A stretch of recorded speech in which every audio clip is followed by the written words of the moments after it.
ناظرین کرام، اگلا پروگرام ہے راہ عمل۔ اپنی عقل سے مشورہ کرنے کی عادت ڈالنا کروڑوں گناہوں سے بچا لیتا ہے۔ صرف سوچ لو، 1 منٹ سوچ لو، آدھا سیکنڈ بھی نہیں لگے گا تمہیں۔ جیسے ہی نفس کسی چیز کا تقاضا پیدا کرے، خواہشات ہوتی ہیں، تمنائیں ہوتی ہیں، جذبات ہوتے ہیں، لیکن انسان کے پیدا کرنے والے رب نے انسان کو یہ سکھایا کہ دیکھو میرے بندوں، میری بندیوں، میں نے بہت سوچ سمجھ کر تمہارے اندر نفس رکھا ہے۔ اس نفس کے فائدے بھی بہت ہیں۔ یہ نفس نہیں ہوتا تو تمہاری آبادی چل ہی نہیں سکتی۔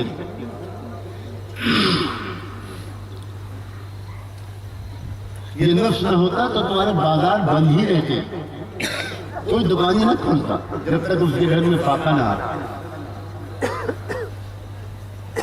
ایک مشہور فلسفی گزرا ہے، ارسطوکریٹس۔ فلسفی عجیب لوگ ہوا کرتے ہیں۔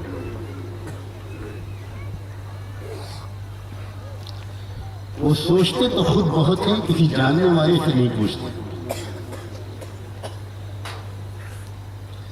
اسی لیے چھوٹی چھوٹی چیزوں میں الجھے رہتے ہیں برسوں۔ حالانکہ انسان اگر جاننے والوں سے پوچھتے تو اس کے کئی سال برباد نہ ہو، 1 منٹ میں وہ بات معلوم ہو سکتی ہے۔ سوچنے لگا ایک دن ارسطو کہ یہ بات سب لوگ کہتے ہیں اور صحیح بھی لگتی ہے کہ ہر چیز میں کوئی نہ کوئی فائدہ ہے،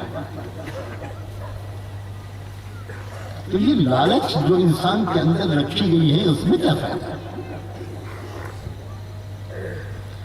سوچتا رہا، سمجھ ہی نہیں آیا۔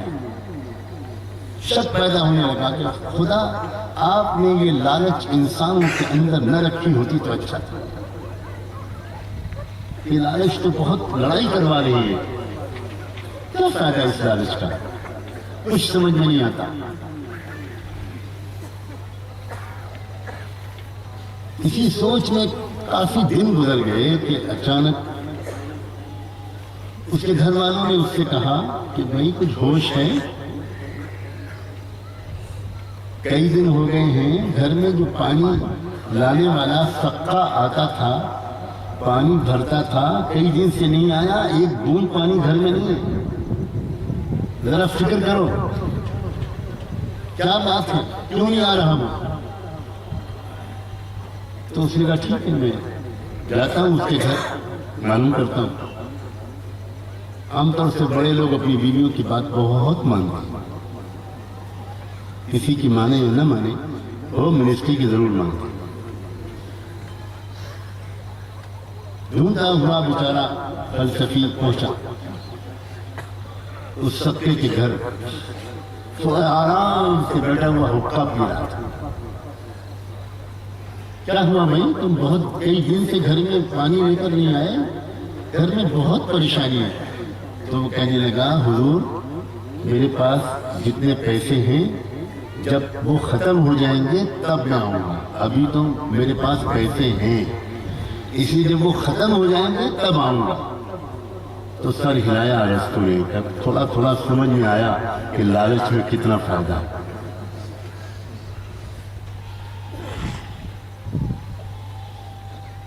کہ نفس انسانی کے جتنے بھی تقاضے ہیں، دیکھنے کے، سننے کے، بولنے کے، کہنے کے، کرنے کے، کھانے اور پینے کے، پہننے کے، اوڑھنے کے، خوشبو کے، مکان کے، بستر کے، جتنے بھی خواہشات ہیں ان سب میں بہت خیر ہے۔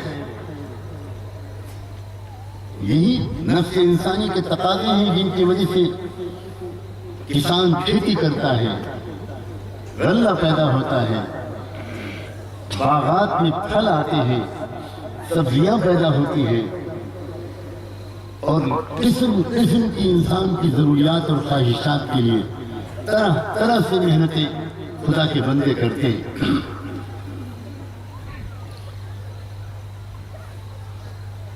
مگر اسی نفس انسانی کے اندر بہت سے نقصانات ہیں. جیسے کہ میں نے ابھی مثال دی تھی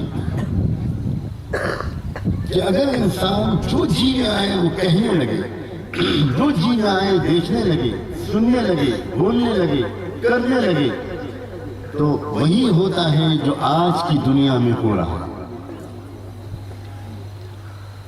اس لیے کہ آج کے انسان کو یہ تعلیم نہیں مل پاتی، نہ ماں باپ کے گھر میں مل رہی ہے، نہ اسکولوں میں مل رہی ہے، نہ کالجوں میں مل رہی ہے، نہ یونیورسٹیوں میں مل رہی ہے.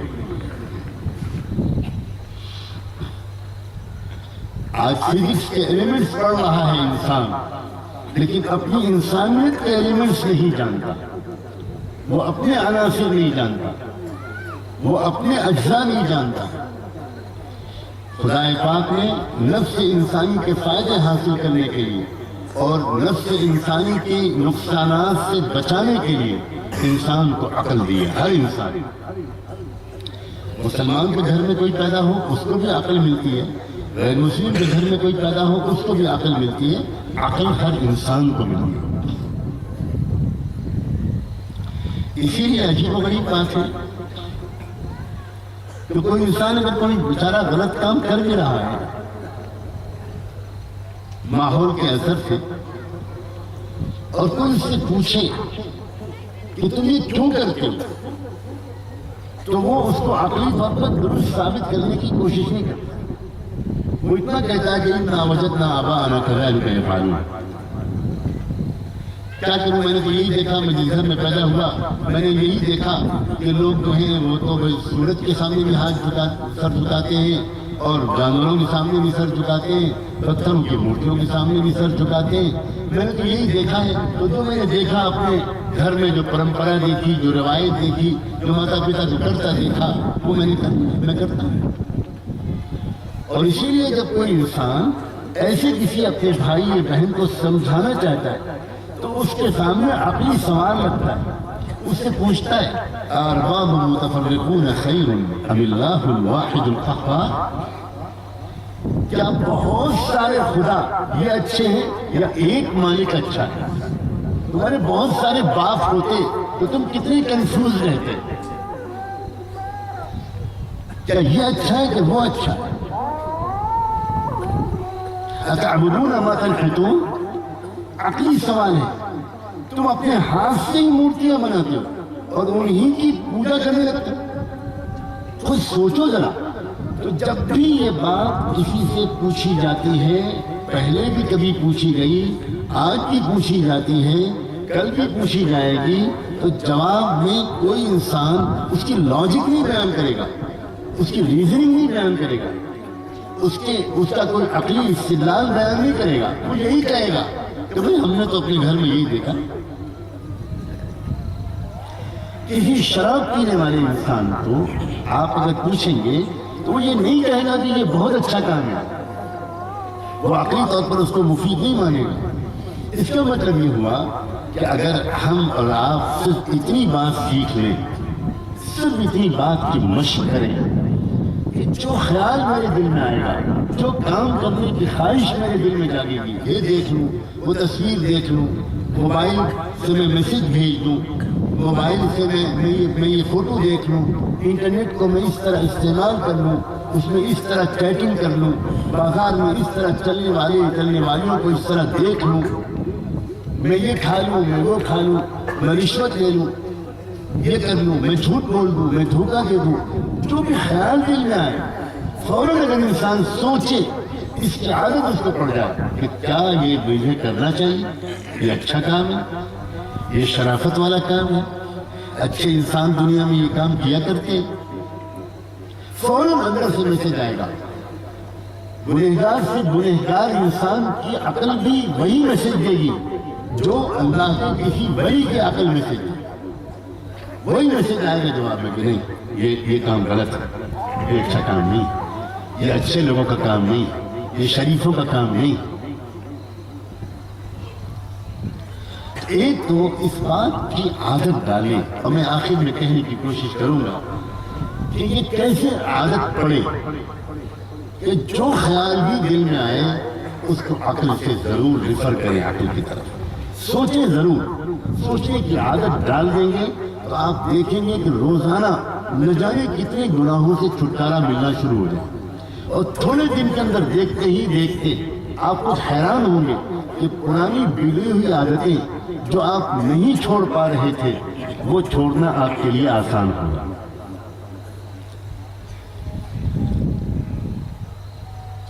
نفس اور عقل کا یہ آسان سا اور مختصر سا بیان ہوا۔ اب آگے چلیے، انسان کو اللہ تعالیٰ نے ایک چیز دی ہے، اس کا دل۔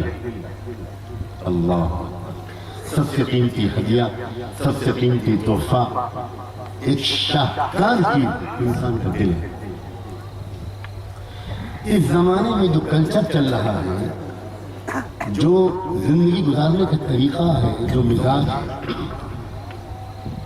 اس میں یہ بات بالکل درست ہے کہ انسان اپنے دل کو ٹوٹلی اگنور کر کے جی رہا ہے، بالکل نظر انداز کر رہا ہے۔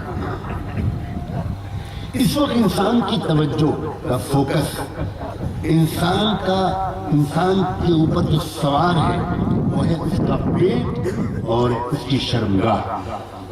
سیکس کا مسئلہ اور پیٹ کا مسئلہ آج کے انسان کے دل و دماغ پر جس طرح حاوی ہے، شاید انسانی تاریخ میں کبھی پیٹ کا اور سیکس کا مسئلہ اس طرح پوری دنیا کے انسانوں پر حاوی نہیں ہوا۔ علماء کرام جب قرآن مجید کو غور کرتے ہیں تو انہیں نظر آتا ہے کہ لوط علیہ السلام خدا کے پیغمبر تھے، لیکن لوط علیہ السلام نے اپنی قوم کو جتنی مرتبہ بھی نصیحت کی،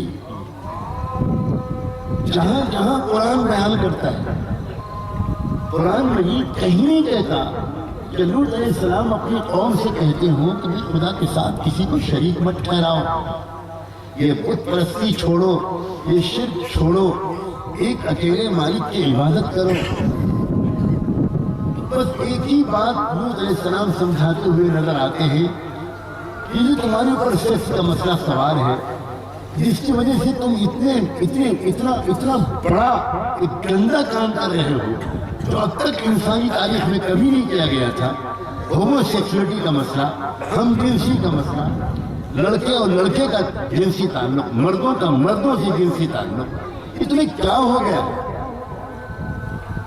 تو علماء جب ان آیات پر غور کرتے ہیں لوط علیہ السلام کی اپنی نبوت پر، تو ان کے دل میں ایک سوال پیدا ہوتا ہے کہ ہر پیغمبر اپنی قوم کو توحید کی دعوت دیتا تھا اور شرک سے روکتا تھا۔ پہلی بات تو یہ سمجھاتا تھا کہ دیکھو تمہارا پیدا کرنے والا مالک ایک ہے، سب کچھ اس نے تمہارے لیے بنایا ہے، تم صرف اسی سے دعائیں مانگو، اسی کی بندگی کرو، اسی کی اپاسنا کرو، اسی سے پرارتھنا کرو، اسی سے دعائیں مانگو، وہ اکیلا کافی ہے تمہارے لیے۔ ہر نبی پہلے اپنی قوم کو یہ بات سمجھاتا تھا، اس کے بعد اس کی قوم کے اندر اگر اور کوئی اخلاقی بیماری ہے، مثلاً کرپشن ہے، ناپتول میں کمی کرنا ہے، کمزوروں کو دبانا ہے، ظلم کرنا ہے، اپنی فزیکل یا نیومیریکل اسٹرینتھ کو غلط استعمال کرنا ہے، اپنی جسمانی طاقت کا غلط استعمال کرنا ہے، کمزوروں کی کمزوری کو اور غریبوں کی غربت کو ایکسپلائٹ کرنا ہے، بلیک میل کرنا ہے، تو وہ نبی توحید کی دعوت کے بعد اور شرک اور کفر سے روکنے کی کوشش کے بعد نمبر 2 پر اس اخلاقی کمزوری کو دور کرنے کی کوشش کرتے تھے۔ لیکن لوط علیہ السلام کے ہاں توحید کی دعوت ملتی ہی نہیں۔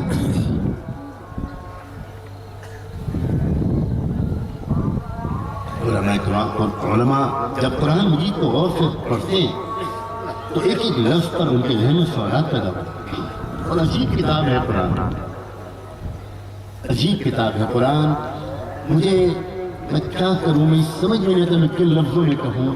یہ کیسے لاکھوں کی تعداد میں مسلمان ہیں جن کو یہ خبر ہی نہیں ہے کہ ان کے پیارے رب نے قرآن میں ان سے کیا کہا، جو کبھی محسوس نہیں کرتے، کبھی ضرورت محسوس نہیں کرتے بھائی میں مدرسے نہیں پڑھ پایا، میں عربی نہیں جانتا، میں قرآن کو ڈائریکٹ سمجھ نہیں سکتا، تو کم سے کم میں 15 منٹ 10 منٹ کسی عالم دین کے پاس چلا جاؤں، ان سے ریکویسٹ کروں کہ ذرا آپ مجھے بتائیے کہ اس پیاری کتاب میں میرے لیے میرے مالک نے کیا کہا ہے۔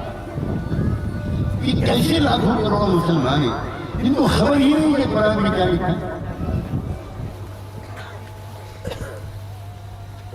تو جب علماء غور کرتے ہیں تو طرح طرح کی چیزیں ان پر کھلتی ہیں،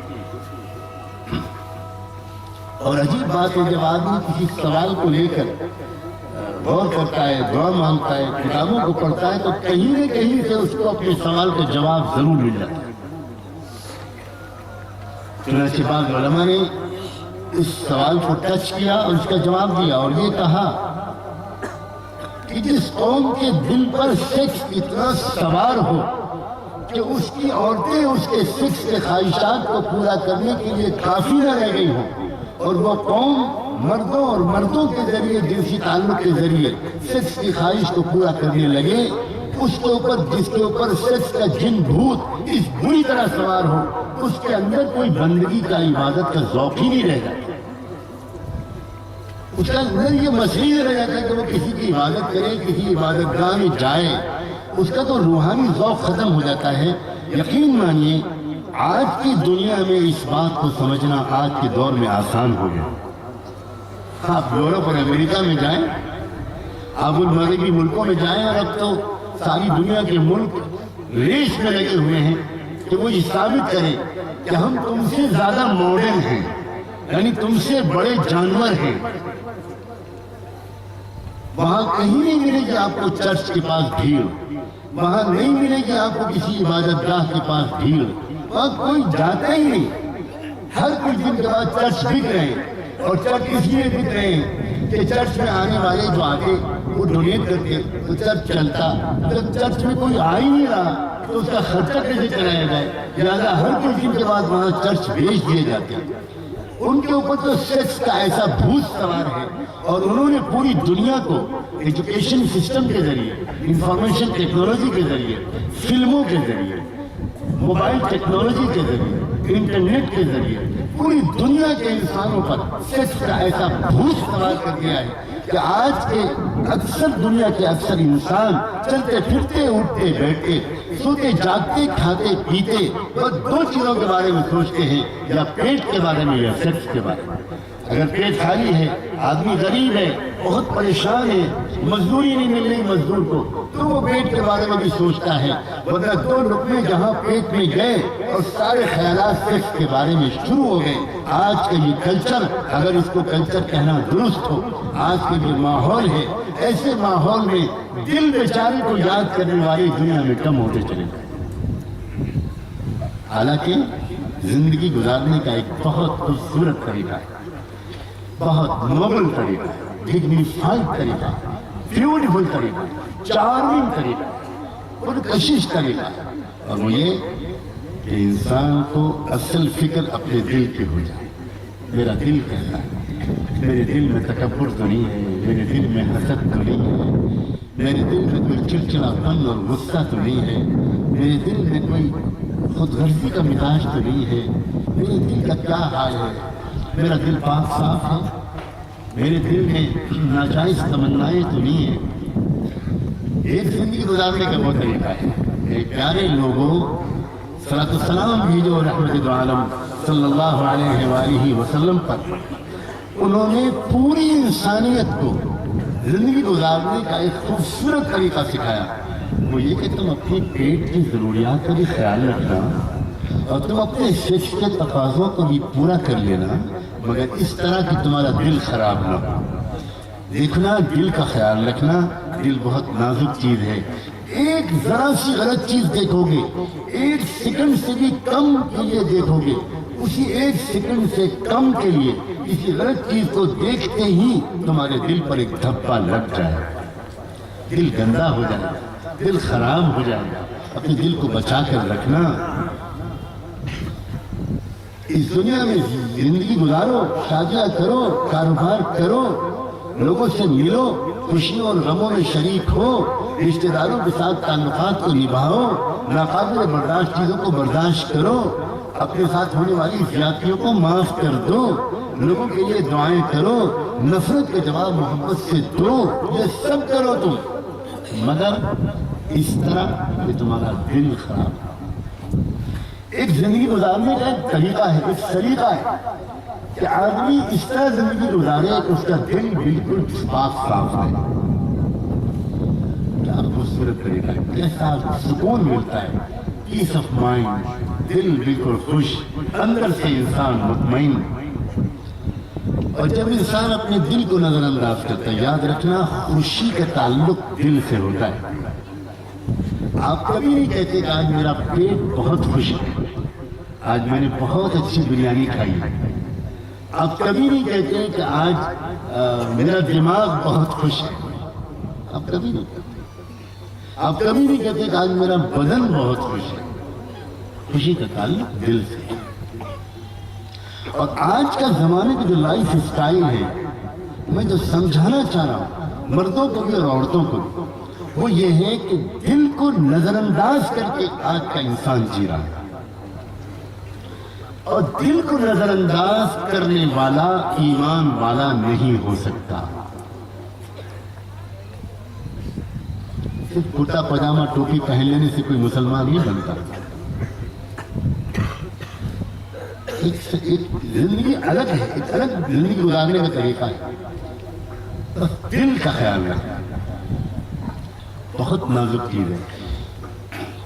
اس کائنات میں دل سے زیادہ سینسٹیو، ہائپر سینسٹیو اور کوئی چیز نہیں۔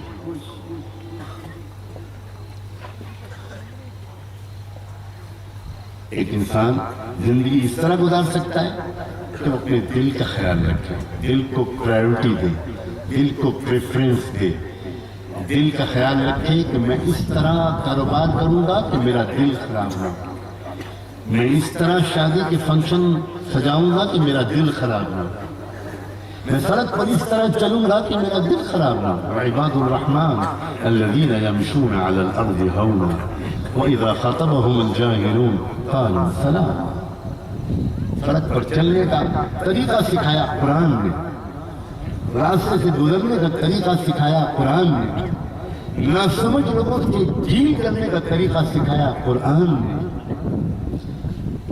گزرتے ہوئے کوئی تماشا ہو رہا ہے، کہیں پر کچھ ہو رہا ہے، کیسے گزرا جاؤ؟ اذا مروا باللغو مروا کراما۔ قرآن نے طریقہ سکھایا۔ گھر میں داخل ہونے کا طریقہ قرآن نے سکھایا۔ داخل ہو تو سلام کر کے اجازت لے کر داخل ہو۔ اپنے گھر میں بھی سلام کر کے اطلاع دے کر اجازت لے کر داخل ہو۔ کیا خوبصورت طریقہ ہے، کتنا ترقی یافتہ، کتنا مہذب، کتنا سیولائز طریقہ ہے۔ کسی جانور کو اجازت لے کر گھر میں داخل ہوتے ہوئے دیکھا؟ اب آج کا انسان کس طرح گھر میں داخل ہوتا ہے اور اس کے کیا نتیجے نکل رہے ہیں ہم سب اپنی روزمرہ کی زندگی میں دیکھ رہے ہیں۔ یہ الگ بات ہے کہ ہم میں سے اکثر لوگ غور نہیں کرتے۔ تو ایک چیز یہ ہے، انسان کو اس انسان کے پیدا کرنے والے نے نفس، ہمیں یہ علم حاصل کرنا چاہیے۔ میں اس کی ترغیب دینا چاہ رہا ہوں، انکریج کرنا چاہ رہا ہوں کہ آپ جو چاہو پڑھو، جو چاہو کرو، لیکن آپ ذرا یہ تو سمجھو کہ آپ کے پاس ہے کیا؟ آپ کے پاس نفس ہے، آپ کے پاس عقل ہے، آپ کے پاس دل ہے۔ یہ دل عجیب ہے۔ یہ دل جب سمجھ جاتا ہے، یہ دل جب پاک صاف ہو جاتا ہے، اس دل سے غصہ نکل جاتا ہے، اس دل سے تکبر نکل جاتا ہے، جب اس دل سے اپنے کو بڑا سمجھنے کی بیماری نکل جاتی ہے، اس دل سے غرور نکل جاتا ہے، جب اس دل میں تواضع آ جاتا ہے، جب اس دل میں ایثار آ جاتا ہے، جب اس دل میں ہمدردی آ جاتا ہے، جب اس دل میں محبت آ جاتا ہے، جب اس دل میں اچھے اخلاق سج جاتا ہے، اس دل کو معاف کرنے کی عادت ہو جاتی ہے، تو ایسا انسان اپنی بیوی کے لیے بہترین شوہر ثابت ہوتا ہے، ایسی عورت اپنے شوہر کے لیے بہترین بیوی ثابت ہوتی ہے، ایسے لوگ اپنی اولادوں کے لیے بہترین ماں باپ ثابت ہوتے ہیں، ایسی اولادیں اپنے ماں باپ کی آنکھوں کی ٹھنڈک ثابت ہوتی ہیں۔ ایسا انسان اپنے پڑوس والوں کے لیے ایک بہت بڑی نعمت ثابت ہوتا ہے، اس لیے اس کا دل اچھا ہے، پڑوسی مطمئن ہے، میرے پڑوس والوں کا دل اچھا ہے، میرے پڑوس والے جھانکیں گے نہیں میرے گھر میں، میرے پڑوس والے اپنے گھر کا کچرا میرے گھر کے سامنے نہیں ڈالیں گے، میرے پڑوس والے اپنے گھر کا استعمال کیا ہوا پانی کا ایک بوند بھی میرے گھر کے سامنے نہیں بہائیں گے، میرے پڑوس والے اپنے گھر کی دیوار کو اٹھاتے وقت اچھی طرح انکوائری کر لیں گے، تحقیق کر لیں گے کہ ان کی دیوار اگر اونچی اٹھ گئی تو میرے گھر کی ہوا اور روشنی کچھ کم تو نہیں ہو جائے گی۔ میرے پڑوس کے لوگوں کا دل اچھا ہے، اچھے دل والے لوگ یہ کر ہی نہیں سکتے کہ وہ خود کھائے اور غریب کو بھوکا لے جائے، کر ہی نہیں سکتے۔ یہ بے ایمانی، یہ کرپشن، یہ اسکیم، یہ لوٹ مار، یہ عزتوں کا لوٹنا، یہ زندگی کا مصیبت بن جانا۔ ایک بچی اسکول پڑھنے جاتی ہے، ماں باپ پریشان رہتے ہیں، جب تک وہ واپس نہیں آ جاتی طبیعت لگی رہتی ہے کہ پتہ نہیں میری بچی کا کیا حشر ہوگا۔ لیکن اس لیے ہی کہ آج کے انسانوں نے اپنے دلوں کو نظر انداز کیا ہے، ان کا جو نفس کہتا ہے، جو ان کا جذبات کہتے ہیں، اگر پیٹ بھرے گا رشوت سے، اگر پیٹ بھرے گا دھوکہ دے کر، چیٹنگ کر کے، کرپشن کر کے، تو وہ پیٹ بھریں گے، الماری بھریں گے، بینک بیلنس بھریں گے، بینک اکاؤنٹ بھریں گے، یہ کریں گے وہ کریں گے۔ اس لیے ان کو اپنے دل کا بالکل خیال نہیں ہے کہ اس لقمے سے، اس روٹی سے، اس حرام لقمے سے میرے دل پر کیا گزرے گی، میرا دل اچھا ہوگا۔ یہ جو میں کھانا کھانے جا رہا ہوں، لوگوں اللہ کے بندوں، اللہ کرے کہ میں نے صحیح جگہ پر یہ موضوع چھیڑا ہوں۔ اتنی سمجھدار ہو جاتا ہے انسان اگر اپنی عقل کا خیال رکھتا ہے، اتنا میچور ہو جاتا ہے انسان اگر اپنے قلب کا خیال رکھتا ہے کہ انسان کھانا کھاتے وقت یہ سوچتا ہے اس کھانے سے میرے دل پہ کیا کیفیت آئے گی۔ ہمارے والد ماجد رحمۃ اللہ علیہ سنایا کرتے تھے، ایک بار وہ جماعت لے کر نکلے ہوئے تھے اور اس میں بالکل ان پڑھ میوات کے کچھ لوگ تھے۔ اس میں ایک صاحب ہوا کرتے تھے میاں جی عبداللہ، جن کے میں نے بہت سے واقعات سنے۔ وہ کہا کرتے تھے کہ حضرت والی صاحب سناتے تھے کہ جماعت کے ساتھیوں نے کہا کہ حضرت ایک وقت کا کھانا کھاتے ہیں، رات کا کھانا میاں جی عبداللہ کبھی کھاتے ہی نہیں، چھپ جاتے ہیں، مسجد کے کسی کونے میں چلے جاتے ہیں، نفل نماز کی نیت لمبی باندھ لیتے ہیں، کھانا نہیں۔ بھائی صاحب نے فرمایا کہ مجھے بہت فکر ہوئی، میں جماعت کا ذمہ دار تھا اور میں یہ سمجھا کہ ایسا لگتا ہے کہ میاں جی عبداللہ کے پاس دونوں وقت کے کھانوں کے پیسے نہیں تھے، اس لیے وہ احتیاط کرتے ہیں ایک ہی وقت کا کے کھانے کے پیسے وہ جمع کر پاتے ہیں، اس لیے ایک وقت کھا لیتے ہیں۔ تو فرمایا کہ میں نے میاں جی سے کہا کہ آپ کھانا کھا لیا کریں، بہت اصرار کیا، تو وہ بھی ہاتھ جوڑنے لگے کہ حضرت جی آپ مجھے اس کا حکم نہ دیں، آپ مجھے بس ایک ہی وقت کھانے کی اجازت دے دیں۔ مجبوراً والد صاحب نے فرمایا، میں نے کہا میاں جی آپ فکر نہ کریں، پیسے میں جمع کر دوں گا، آپ کھانا کھا لیا کریں۔ تو میاں جی جلدی سے اندر گئے اور اپنے رومال کے اندر جو پیسے رکھے تھے وہ لا کے دکھانے لگے کہ حضرت پیسے تو میرے پاس ہیں دونوں وقت کے کھانے کے، پیسوں کی کمی کی وجہ سے ایسا میں نہیں کر رہا ہوں۔ والد صاحب نے بتایا کہ میں نے کہا میاں جی تو مجھے بتاؤ آپ کیوں نہیں کھانا کھاتے، آپ کیوں نہیں کھاتے؟ تو میاں جی کہنے لگے حضرت جی یہ نہ پوچھو، نہیں یہ تو بتانا پڑے گا۔ بہت اصرار کیا، تب میاں جی نے بہت شرمندگی کے ساتھ یہ بتایا کہ حضرت جی میں کیا بتاؤں، کچھ ایسا گنوار قسم کا آدمی ہوں کہ اگر رات میں کھانا کھا کر پیٹ بھر کے سوتا ہوں تو تہجد کی نماز میں وہ نور نہیں ملتا۔ اب دیکھو پتہ نہیں میں نے صحیح مجمع کے سامنے یہ بات کہی ہے کہ نہیں، اب یہ کیا پہچان ہے، کیا سمجھ ہے۔ میں اسی طرح اشارہ کرنا ہوں کہ جب انسان اپنے نفس کو، اپنے عقل کو، اپنے دل کو سمجھ لیتا ہے نا، تو وہ خوب یہ بھی جانتا ہے کہ مجھے کس وقت کھانا چاہیے، کتنا کھانا چاہیے۔ اور کتنا کھاؤں گا تو میرا دل کا نور باقی رہے گا، کتنا کھاؤں گا تو میرا دل کا نور ذرا بجھ جائے گا، کم ہو جائے گا۔ بڑی سمجھداری کی زندگی ہے، بہت میچور زندگی ہے، بہت پختہ سمجھ کی زندگی ہے، اور یہ وہی لوگ جی سکتے ہیں جو دل کی اہمیت کو سمجھیں۔